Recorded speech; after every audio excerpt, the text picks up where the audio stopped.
Okay. Now, You- hello, Yeah, Emal. you're good. You're good. You're good. Hello, Emal. Hello, everyone. I hope you can hear me clearly now. Welcome to the final session of the BA Excellence Conference hosted by the global BA community. We are thrilled to have our expert speaker, Emal Bariali, presenting his insights into the full stack business analyst journey to becoming indispensable BA, which promises to be super cool. So stay tuned and don't hesitate to leave your questions either on the questions and answers section in the We Are community page or in the live chat of the YouTube page. Questions will be addressed to Emal either on the spot or at the end of the session if there is time. And don't worry if there will be any open questions. You can always contact Emal in his LinkedIn page. I will add it to the chat.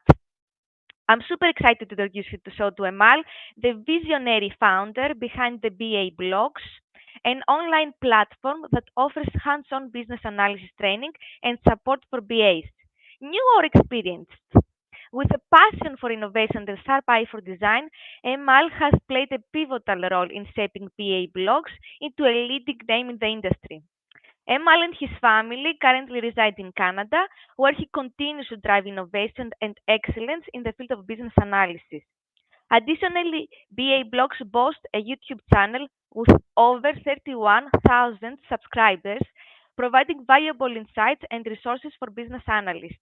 Emal's talk will dig deep into the BA skills, providing visual examples of deliverables that business analysts should strive to produce in order to deliver value across the entire solution stack. So, Emal, it's a great pleasure to have you, and the floor is yours. Thank you so much for that great introduction, Maria. Folks, I'm going to just dive right into the materials and introduce myself a little bit deeper, a little bit more, because I believe I have the full hour, but I have probably way more material to cover than I have in the hour. So I'm going to dive right in by asking, first of all, if anybody remembers what we talked about in the conference last year, because when we were here last year, everybody was very frightened. A lot of business analysts were very frightened about AI, and everybody thought AI was going to take over everybody's jobs. We're happy that that hasn't happened yet, right? But when we were here last year, we talked about a few things. So I'll give us a quick overview of that. If you remember, feel free to put it in the comments and we can kind of make this a more interactive conversation. But I'll talk a little bit about, get us caught up a little bit about what we talked about last year. I'll get into the materials for this year. And maybe if we have time left, we can speculate about what might be coming next year, because we do have a research agenda for next year that we could potentially report on. All right. But next year is a big to be determined. It's a big question mark. Okay. So for last year's conversation, essentially, we came on and we shared some of the key findings that we had from the AI research that we were doing with our research partners out of the UK. And essentially, our conclusion last year around AI was that AI is not a replacement for your judgment. It's not a replacement for your experience or your critical thinking abilities, right? Regardless of what it does for you. Last year, it wasn't at the point where it could be a replacement for that. Still not the case this year. Okay. And we talked about some of the risks that inexperienced or untrained analysts could potentially face in trying to leverage AI. Essentially, the biggest risk is that analysts last year, I think, were at a huge risk of over relying on AI to do a lot of their work. I'm sure that as an analyst, you've probably had a chance to go through and maybe experience some of this on your own in trying to get AI to do your job and then finding out where it falls short.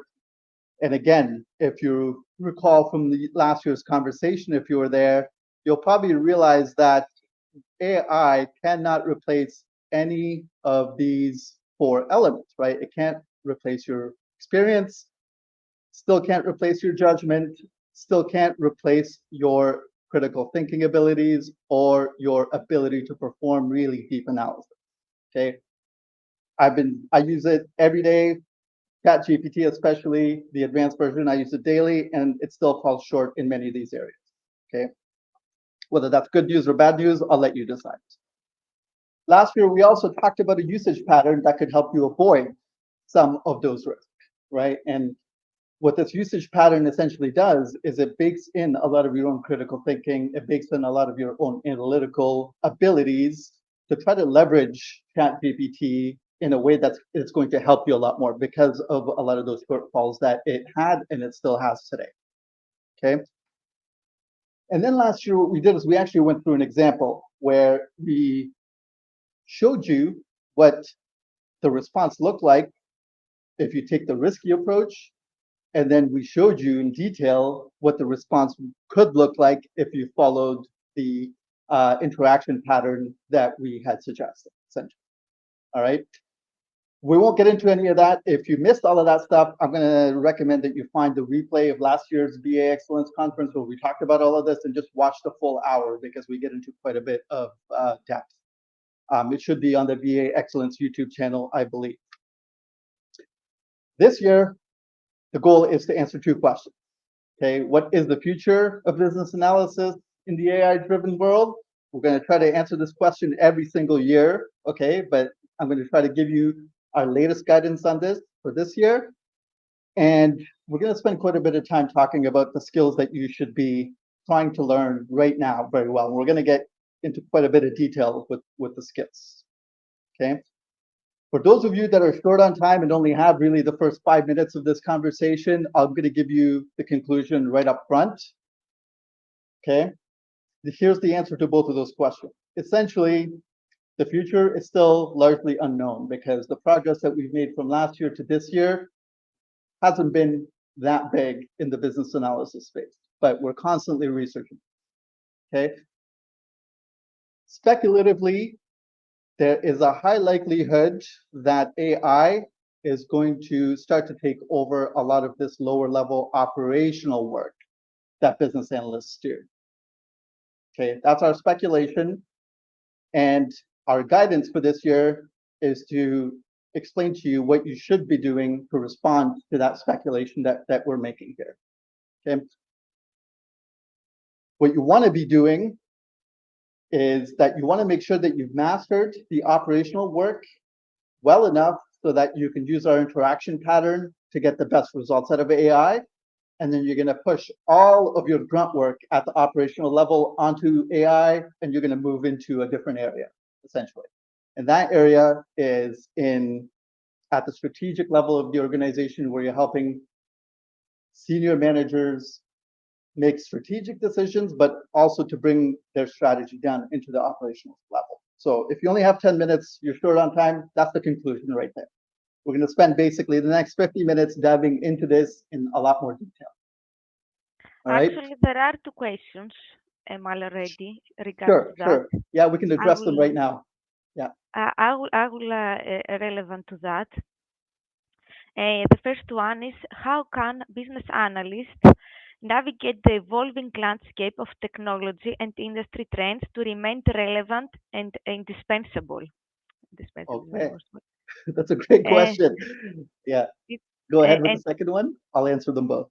And the second one is how do you envision the future role of business analysts evolving, particularly in light of advancing technologies like AI and machine learning? Okay. Look, I'm going to answer both of those questions by the end of this talk. If you still have those two questions, come back to me and I'll elaborate. But that's exactly what this entire talk is all about. So great questions. We're completely on point. The conclusion that I'm actually going to give you is that with this guidance and with where we're at, your goal should be to build as much latitude in your skill set as you possibly can. Okay. And to explain the concept of latitude, I'm going to rely on a framework that we've built that can explain to you how to focus on which skills at what time in your career. So we'll spend a lot of time. But essentially what latitude means is that you should have the capability as an analyst to move from strategy to operations on an as-needed basis. So for example, your client or your employer asks you to come and help them do a business case because they're trying to figure out whether something makes business sense to invest in or not. Okay, as an analyst, what we do to help clients in that area is to help them build a business case, and there's a specific skill set that goes around that. Okay, that's you helping your organization at the strategic level. Then on the next project, as you see in one of my client engagements, I've just taken a screenshot right out of my LinkedIn profile to show you what one of my, this is an actual client engagement that I've had in the near past. So I help them essentially do a business case, and then they ask me, hey, we got this other system that we're trying to deploy really quickly. It needs some very detailed specification work. Are you capable of helping us with that? And say, of course. And so what I do there is I help them produce detailed specifications right on the next project with the same client, right? Your ability to go from strategy deep into operations and then somewhere at the tactical level and then maybe back into strategy, that capability is what I refer to as latitude. Okay, you should be able to move from a conversation about the company's investment into a certain solution down into writing detailed specifications and then somewhere else. If you can start to build that kind of latitude into your skill set, you're likely going to thrive very well in the future of your career. Okay, and we're going to talk about specific skills in just a minute. That's the conclusion. That's essentially, again, if you're only here for the first 10 minutes, focus on building latitude. Now, in essence, what latitude means is that, as I've said, is that you have the ability to go up and to go down, okay? And when you're going up in that spectrum that you're following up and down, going up essentially means that you are moving away from working at the details of the product level to handling advanced stakeholders or handling advanced stakeholders and helping them architect their business and design their business. All right, so a lot of analysts tend to start their roles in maintaining applications, really working deeply with a lot of software products. If you're in that position in your career, you need to start kind of elevating your skill set into business design, possibly some business architecture, but also in the people side of things, where you're actually starting to master a lot of more advanced stakeholder analysis and, very importantly, stakeholder management. Okay. At a certain point in your career, you may eventually reach the point where you're actually influencing company policy. Okay. This is as high into strategy as a business analyst you can get into, where you're not just out there solving defects on a software product. You're now dealing with senior management and you're trying to influence the policies and the procedures that they put into place that governs how the organization actually functions. Okay, that's what it means to move up into strategy. And so for us, dealing with the policy level is the highest level of strategy that we can get into as business analysts. And we're starting to get into the world of business architecture at that point. That is the top end, right, the strategic area of our roles as business analysts. But again, remember, having latitude means being able to move down. So what does that mean? Being able to move down means that you can write very detailed specifications that are specific across the different layers, the different architectural layers of a software product, right? Have you mastered all of those capabilities? Okay. When you have this kind of range, what you have the ability to do is to leverage AI to do the work that it's good at, right? And you can pick and choose what kind of work to offload onto AI based on the type of AI engine you're using. Are you using ChatGPT? Are you using Copilot? Are you using Claude, right?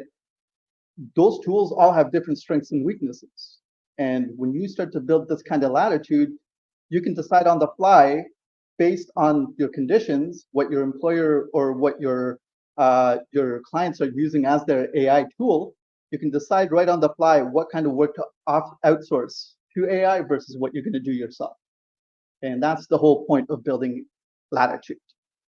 That's a very long introduction to the conversation, but that brings us to the concept that I want to talk to you about today, which is the concept of the full stack business analyst. Because without that context, it's really difficult to understand what we mean by full stack, right? You might have heard of the concept of a full stack developer. You may or may not know what that means, but business analysts also have a stack, and our stack looks like this. Okay. This is part of the framework that we have built to teach business analysts what the profession is really about and what kind of skill sets fit in where they fit in, essentially. Okay.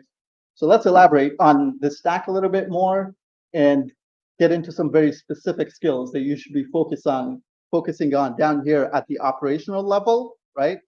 Where you're dealing with a lot of products versus at the strategic level when you're up here dealing with people, possibly dealing with some policy. And again, in business terms, they would call the process world mostly the tactical level, but we'll get into that in a second. If you've done any business degree, you understand those three layers of an organization, essentially. My perspective comes from close to 2 decades of doing business analysis. I got my first role as a business analyst in 2005, and I've been doing nothing since 2005 and today.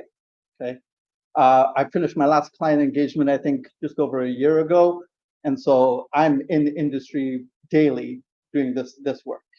Okay. I've delivered over 20 solutions, and I've actually been teaching for quite a while, for about 8 years here, but the thing I want to kind of highlight here, and I know it's a little bit taboo to talk about income, but look, I don't consider it taboo, because when I finished my education, I was deeply, deeply in debt. And my goal as an analyst was to increase my income as much as possible so I could pay off my student loan.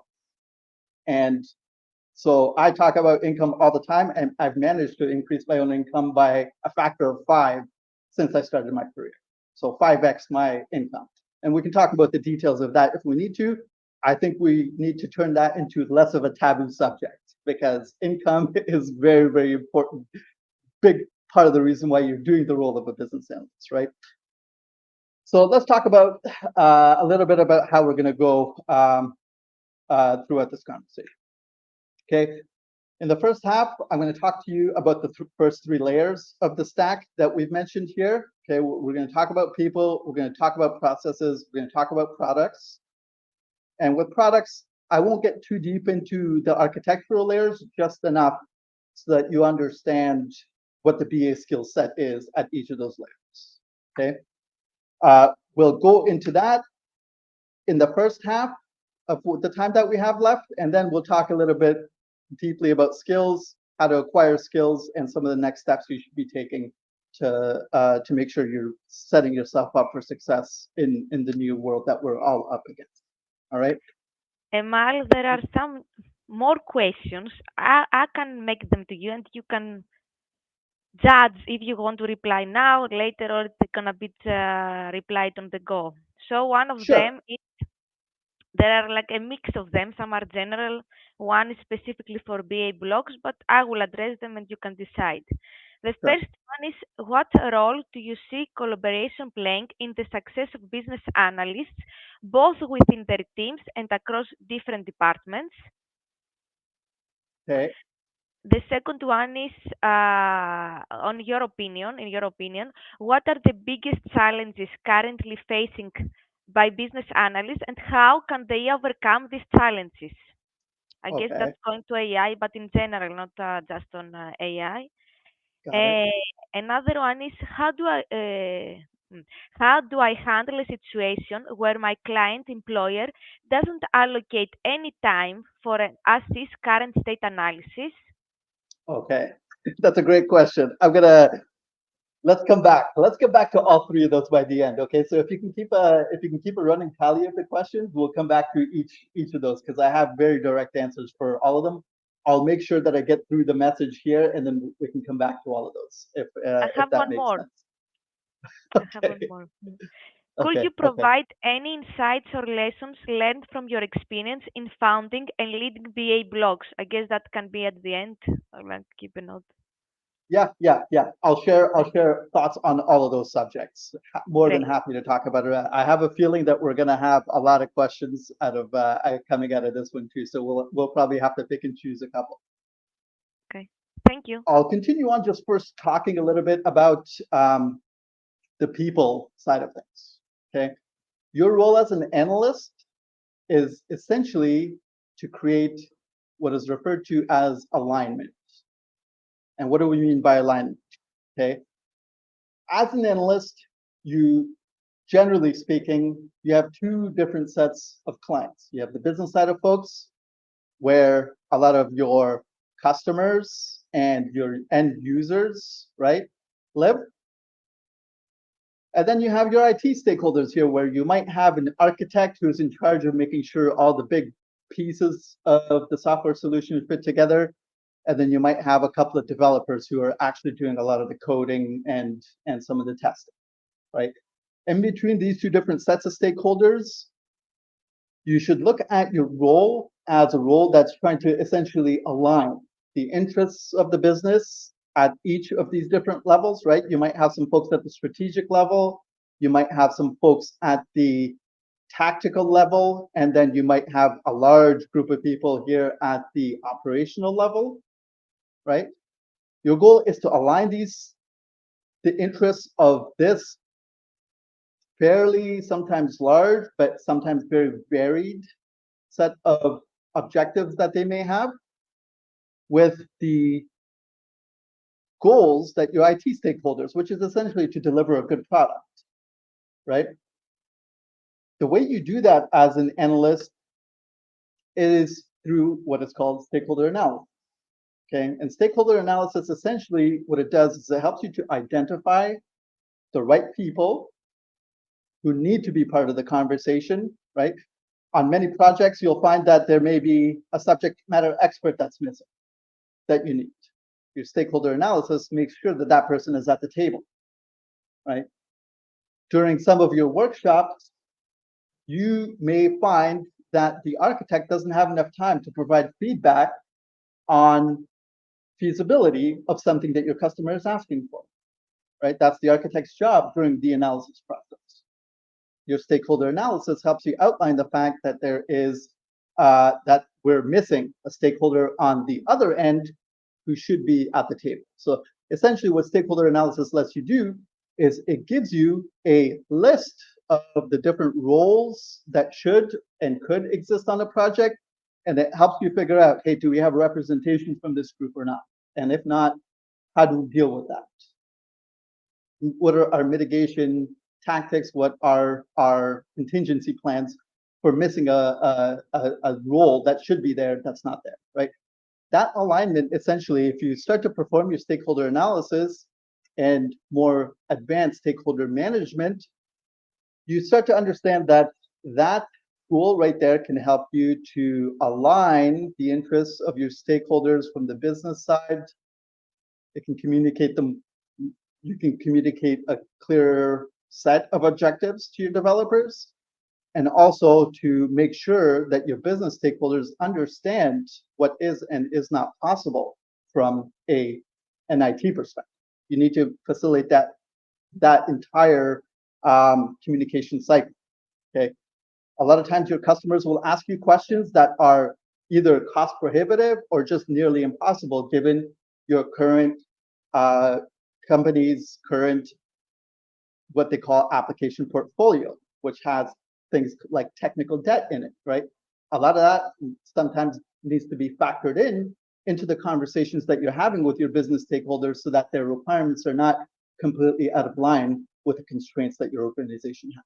Okay, stakeholder analysis is the first step in making sure that you can facilitate that cycle of communication between your stakeholders.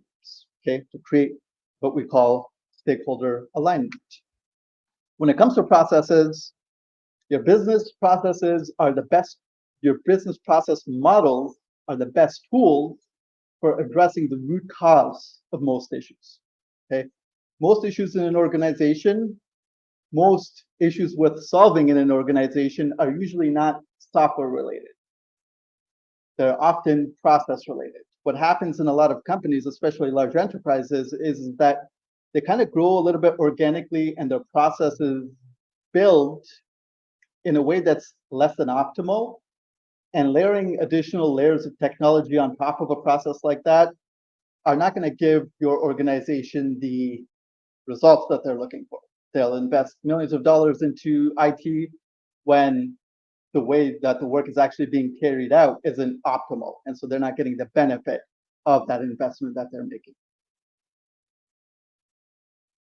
The way that we solve that problem, we as business analysts, we have a process, right? We perform our stakeholder analysis to make sure we have identified the right groups of people and mitigated the fact that some people may be missing from the process. And then we go through a process where we essentially model the current state of their business to make sure that we understand where the gaps are and how their business actually functions. We typically run through a number of process design workshops to help them establish their future state. Okay. And if you have the right people at the table, you understand how the business currently functions and what their major pain points are, you've engaged all of the right stakeholders to build a future state design, very importantly, a future state design that all of your stakeholders agree to. That's how you solve the root of the problem. And then layering technology on top of that can start to have the impacts that it's supposed to have from a return on investment perspective. Without going through this process, and you'd be surprised at how many of my clients try to skip this, okay? I oftentimes, when I'm on a new client engagement, they say, hey, we need to build a product. I say, okay, sure, but are we planning on actually trying to see if we can figure out what some root causes of these issues are or not? Are you interested in just building a product for product's sake, or are you looking to get a bigger return on investment from the work that you're expecting me and the rest of your team to do? Okay. I oftentimes, as a consultant, as a BA consultant, I try to steer the conversation in that direction if I can, as often as possible, because I understand that this is the process that we should be following, right? And many clients will sometimes try to take a shortcut directly into the product. But this is how you solve the root of many of the business challenges that should be solved. We've had to blur this out because it's part of actually this is the answer to the assignment in one of our courses. So we can't show that to our students right now because we don't want to give them the answers. They have to arrive at the answers. But future state process design, without it, whatever we talk about in enterprise systems and products becomes a little bit pointless, right? We as analysts might be employed if they choose to just go into a product and we'll have a job, but is all of our work in vain, right? Or is it giving them the value that they're actually looking for? Because the purpose essentially of a product or an enterprise system is to support the people and their processes. So if you want to visualize it, the purpose of a software product is to support a future state process that everybody has agreed to. If you don't have the prerequisites, right? Prerequisite number 1, prerequisite number 2, sure, you can build a product, but I mean, what's the point? All right. So with that context, let's take a little bit of a deep dive into what products actually are and how, as an analyst, you should be visualizing your products to understand what the difference is between an enterprise scale product and a consumer software product, because there are two completely different things. If you work in enterprise, the challenges, the product related challenges that you're going to run into are very different than if you're working for a consumer products company, like you're trying to build an Instagram or something like that. That's a social media app that consumers have access to. Those types of apps and products are built very differently than enterprise scale products. And an analyst view essentially should be across two different dimensions of an enterprise product. Okay, so I'm going to talk a little bit about the functional aspect. Oh, let me undo that. The functional aspect of a product, which is when looking at the features that need to be delivered across the different modules that exist. I'm just going to quickly change the color of my highlighter here and make sure we have a color that can. This is, oh, yellow doesn't appear either. You know what? I'll just change it to a pen so that we are, so we have here. Sorry for the little wait here, but essentially we have features, right? Features across modules is one view. The thing that analysts struggle with are the second dimension of the view, which are the architectural layers. Now, every piece of enterprise system, if you talk to your developers, if you talk to anybody who's technical, they'll tell you there's three layers. It doesn't matter. It's been the case for decades, and it will be the case for decades to come. So these architectural layers are unlikely to change anytime in the future. Okay. And the architectural layers essentially mean that development and therefore analysis has to happen at the user interface or the user experience level. Development and therefore analysis has to happen at the application logic level and at the data level. And the data level is a little bit complicated because there's data structure and then there's data exchange. Well, won't get into that level of detail here, but if you can at least understand that your analysis deliverables need to be produced across these three different sublayers of the product, you're already better than I would say a big chunk of analysts out there. Because what this does is it now creates the framework inside your mind to think about your skills, because there are skills, believe it or not, that are very specific to the types of modules you're delivering, and there are skills related to each layer, each architectural layer of the product that you're building. Okay? If you understand that about people, processes, and products, I think we're good for where we're at. I just want to keep an eye on time, 25 minutes. I'll try to get through the rest of it relatively quickly so that we can get to some of the questions that we have. The BA skill set that I'm going to recommend for new entrants into business analysis, this is if you've never done business analysis or you've never been formally trained as a business analyst, are these ones that I would say are across the strategic level, okay? And these ones that are way deep into the operational level. Okay, and that's what the color coding essentially means, is that blue for us is strategic, green is operational, and orange is somewhere in between. Okay.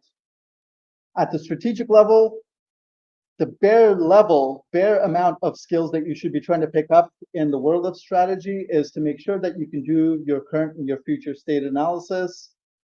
You want to learn how to do a little bit of gap analysis between your current and your future state, even on small initiatives, if you can, to add some discipline into your work. And stakeholder analysis is something that you're performing, doesn't matter which level you're at. Okay, you have a single customer and a single developer working on a very small project. Your stakeholder analysis still tells you, hey, these are the types of roles that need to be filled. It might just, all of those roles might be filled by one person, but it adds that level of discipline where you say, hey, there's a role that's not being filled. We don't have a subject matter expert. We have a user representative, but there's no SME that can tell us the answers to these questions. What do we do, right? So if you can learn this basic skill set right now and just master it, you're good. When it comes to actually elaborating on the skill set, let me just clear the screen a little bit here. When it comes to going from strategy into operations on a small, relatively small initiative, you want to be able to do some level of future state design. Even though your customers might kind of fight against it, you want to start to kind of add that in as try to steer the conversation in that direction. Okay. Jan earlier talked about you don't want to be a scribe, right? You don't want to just take something that a customer tells you and do it because you're not adding a whole lot of value there, right? Jan talked about it, Yulia talked about it, so I won't dwell on that concept. But the way you actually do that is by starting to lobby for certain things that add discipline, analysis discipline into the practices of your organization. And one of the things you do is you try to steer the conversation as often as you can into making sure you do some future state design on the projects that you worked on. And then what you do is once you have your future state, there's actually a strategy you can use to extract your use cases and your user stories from that future state. And we teach people how to actually do that through a simulated project. But you can extract your use cases and your user stories and then elaborate those use cases and user stories using skills at different layers of the product architecture, right? So the skills that you have at the UI UX layer are essentially these two right here. The skills that we kind of covered, the basic skill at the data layer is this one here, but there's way more at the data layer than just this. But if you're just getting started out, you want to learn a little bit of data modeling. There's different ways you can do that. And to tie these two layers together, you have to master business rules. Okay? Because what this does is this skill set essentially gets what the customers ask you for, which is essentially a lot of times represented in the form of user stories, is what your customers ask comes in. But if you're going to connect that ask to what your developers need to actually build on that ask, you need to elaborate using this skill set. And what you're essentially doing here is that you're giving your developers a deeper level of detail at the UX layer, right? So this is our UI layer. This is your logic layer here. Logic. Okay, I won't try it out, but that's your logic layer, and this is your data layer. Okay. Emal, Going back to yes. let me jump here because there is a relevant question about that. Sure. About okay, why do you recommend we learn user stories and use cases? Aren't they the same or overlapping skill sets? They are overlapping, but for a good reason. Okay, so the reason why you should try to learn both user stories and use cases is that your user story oftentimes is a friendly way for your upstream stakeholders. Let me just go back to that slide. Your user stories is a very user-friendly way for your upstream stakeholders, these folks here, to communicate their want. But a user story on its own, in the format that it's often used, isn't enough to communicate that need to downstream. And what use cases do is that they add an additional level of discipline to your user story. Okay, so your user story says, as a customer, I want to do X. Sure, I understand what you need. What use case does is it says, let's go down to another level of detail on this user story by talking about how you're specifically going to do that. And the mechanisms that use cases add for you on top of your user story is to give you the interaction pattern that the user expects to follow to achieve that goal that they want through their user story. So you should learn both. If you have to choose one, focus on learning use cases and then just call them user stories, because use cases are far more powerful than user stories. Okay, that's my best guidance I can give from years of practice. Oftentimes when I'm on client engagements, a project manager or somebody more senior will come and say, hey, we don't do use cases anymore, we do user stories. I say, sure, no problem. I just write a use case and I just call it a user story. And oftentimes they don't even know the difference. So you'll run into a lot of companies that are trying to go agile and they're being a little bit dogmatic about it. You can be very flexible and just rename your deliverables to fit into the agile world, but you can't skip the detail because essentially, I don't want to get into this conversation now, but many organizations think that by going agile, that they can cut the analysis, and they can't, unfortunately.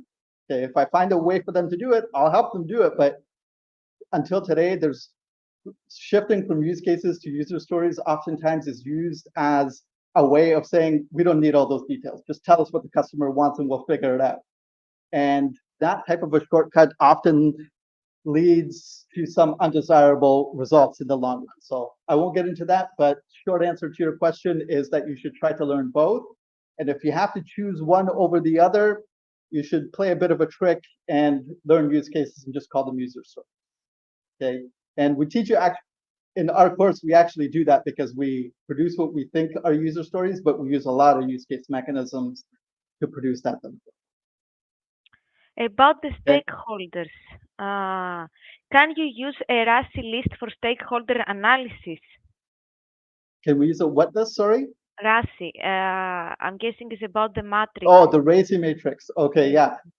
You can, but I think that a RACI matrix typically gets used on much larger projects. The level of stakeholder analysis you do on smaller projects, you can deal with other simpler deliverables.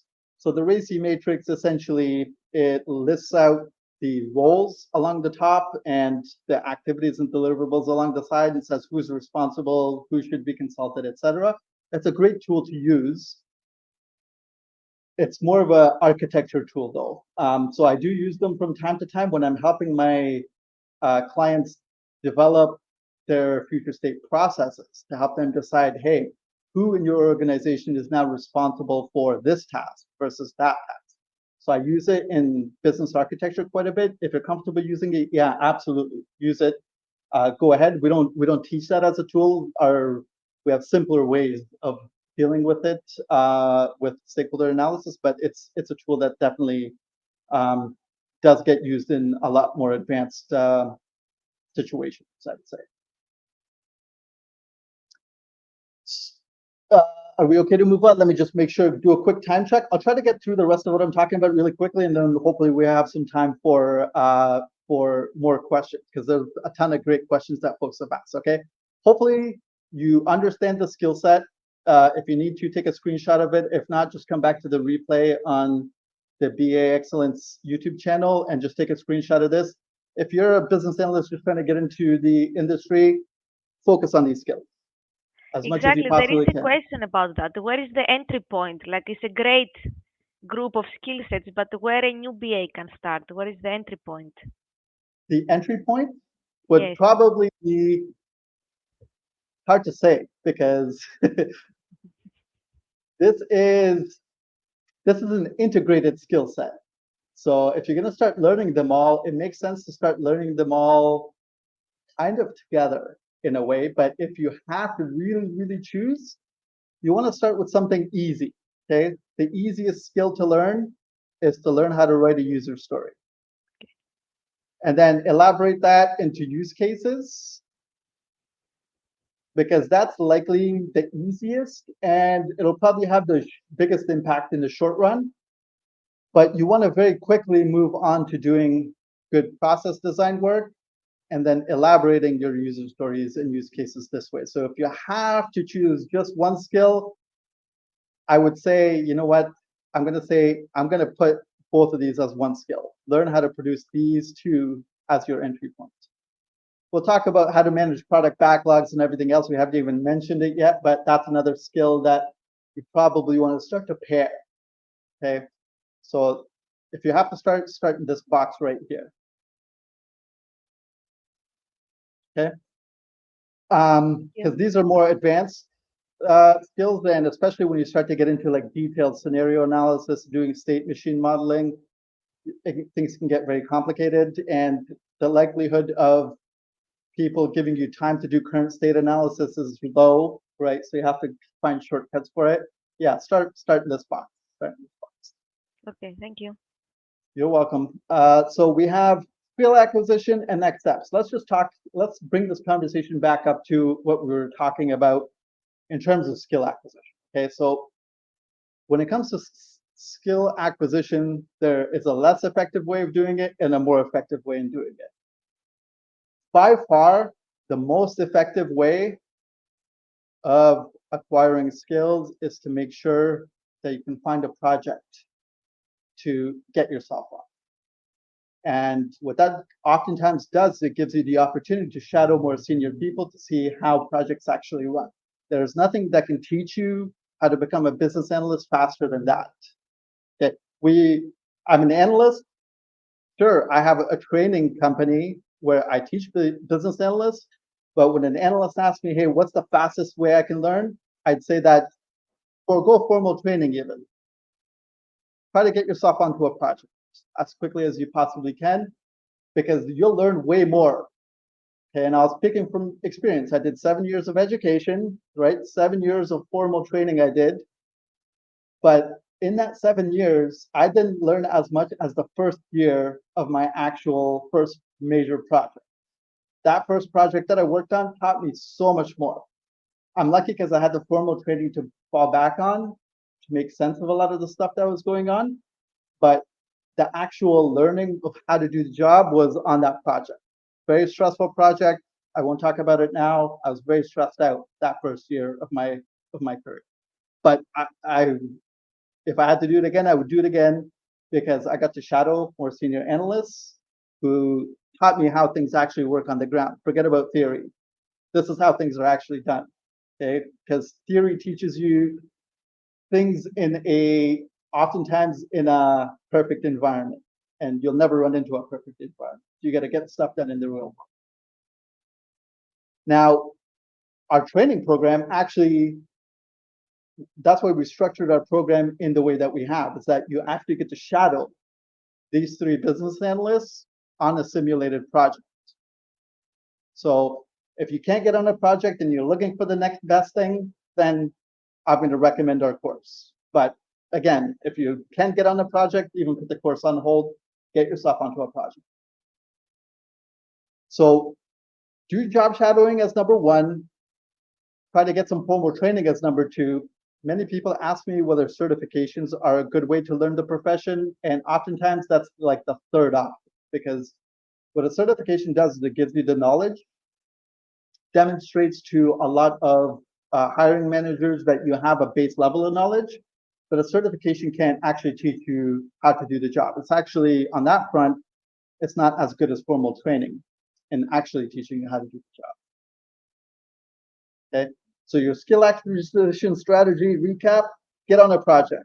If you can't, take a course that gets you as close to a project as possible. And if you can't do that, then try to get some certification. But don't expect your certification to prepare you for the real world.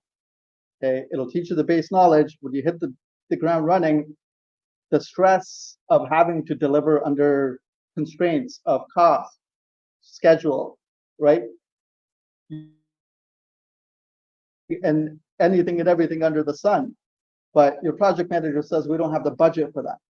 Okay, you run into that problem. Now the rubber hits the road and you got to solve the problem under those conditions. That's where the real stress comes.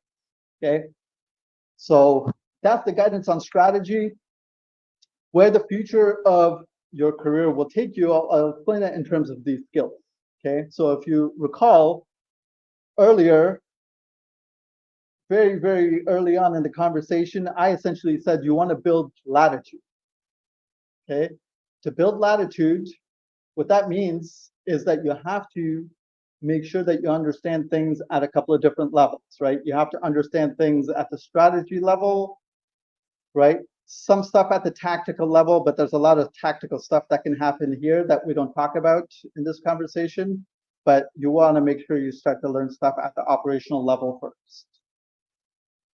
Because when you do this and you start to master these skills, and the time comes for you to start now offloading stuff onto AI, you get to decide, okay, ChatGPT is good at helping me develop user stories, but it's not necessarily good at doing state modeling, right? Whereas Copilot might be the opposite. These two are actually quite similar, so probably not a good example, but the future tools, right? Depending on which tool you're using, you can now decide, are you going to offload your grunt work here? Are you going to try to offload your data modeling onto ChatGPT? Which one are you going to do? It helps you to kind of align your skill set with the AI tools that are being made available to you. Because remember, when you're in enterprise, you don't just get to use whatever tools you want. ChatGPT is not an option in many enterprises. It's usually just Copilot. Why? Because companies have their reasons for not wanting to use ChatGPT. Many companies won't say, do not plug our proprietary data into ChatGPT. We have Copilot for that, right? So you're not going to have the flexibility to choose whatever AI tools, even if they're available to you on the market. So learning how to actually produce this and going through the difficulty of learning how to produce all of these deliverables helps you make the decision in a very efficient way on what tool is going to do what for you when these tools start to get greater adoption into the enterprise. And essentially, your goal, your long-term career strategy goal should be to try to offload as much of this as possible onto AI and start to move yourself up from the operational world into the tactical, and if you can, into the strategic in the world of strategy.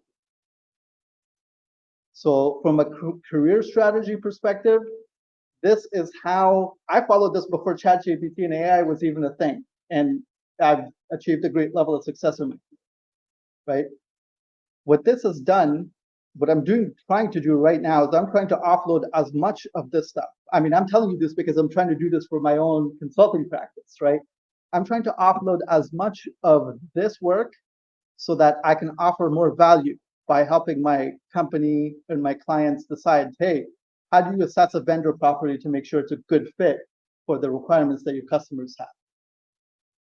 How do you bake that into, how do you solicit data from vendors to make sure you're getting the data you need to answer those questions? How do you compare one product to another, right? How do you factor all of that stuff into the company's ability to decide whether it's a good investment or not? Those are, by adopting those skills, you're starting to now add a ton more value, because one decision that a company makes here during options analysis and during their business case, that one decision can have millions, tens of millions of dollars of impact. Versus if you get a user story wrong, okay, we've maybe lost $5,000, right? But if you purchase the wrong product, your company could lose a lot, or they could gain a lot, right? The impact that you're making as an analyst as you move into the tactical and the strategic layers is huge.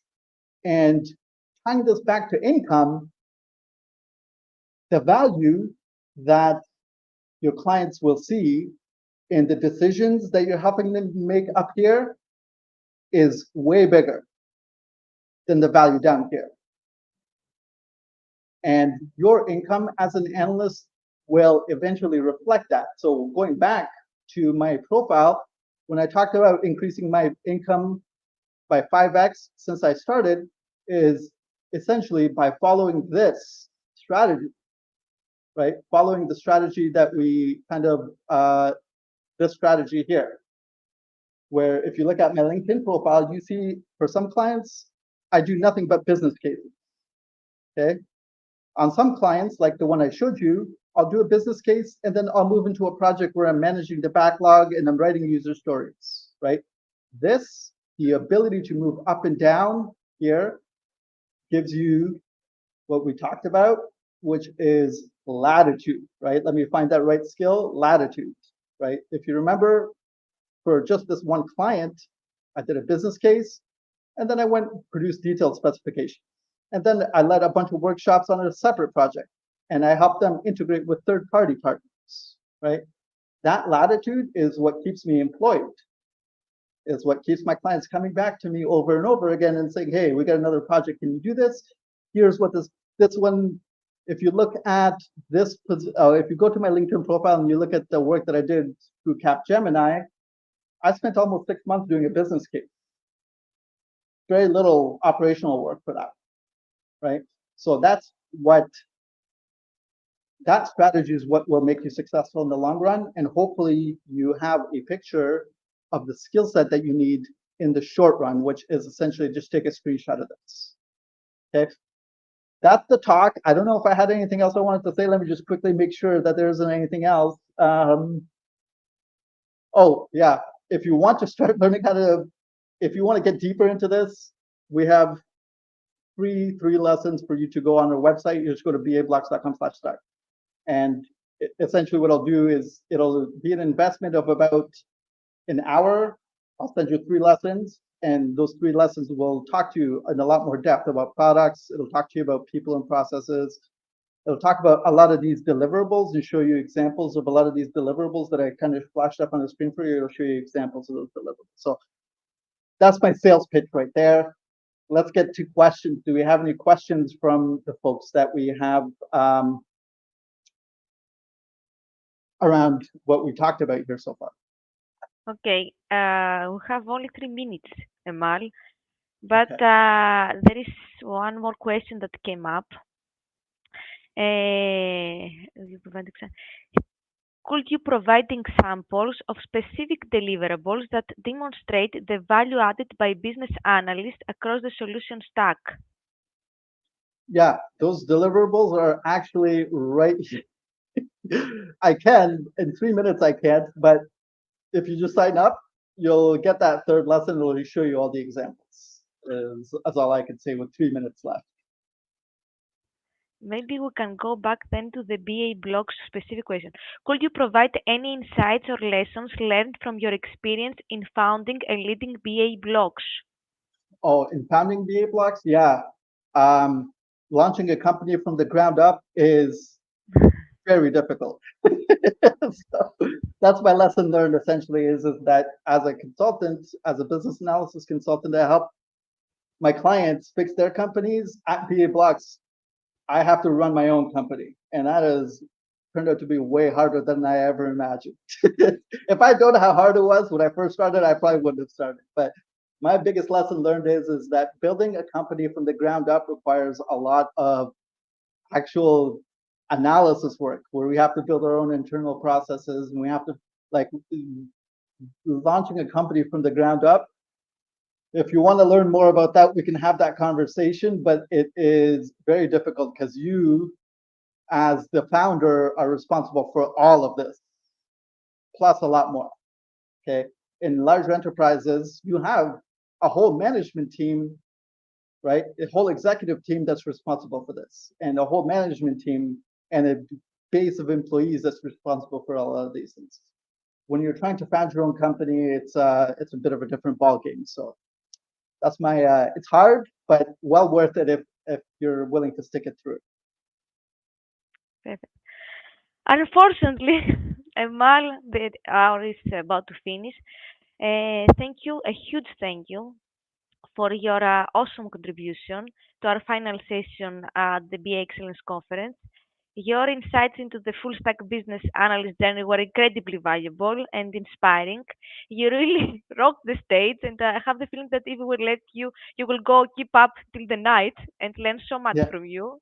Next Yeah. time, you left the audience buzzing. There have been so many questions, and there are still some. But maybe I can. I gave your LinkedIn page in YouTube, and I will add it also to we community page to contact Yeah. you personally. Sure. Can't wait for to hopefully collaborate again in the future. And with that, let's move to conference closure with Eugenia and Roman. Thank you again, Elmar. Elmar, Thank forever. you. Thank you.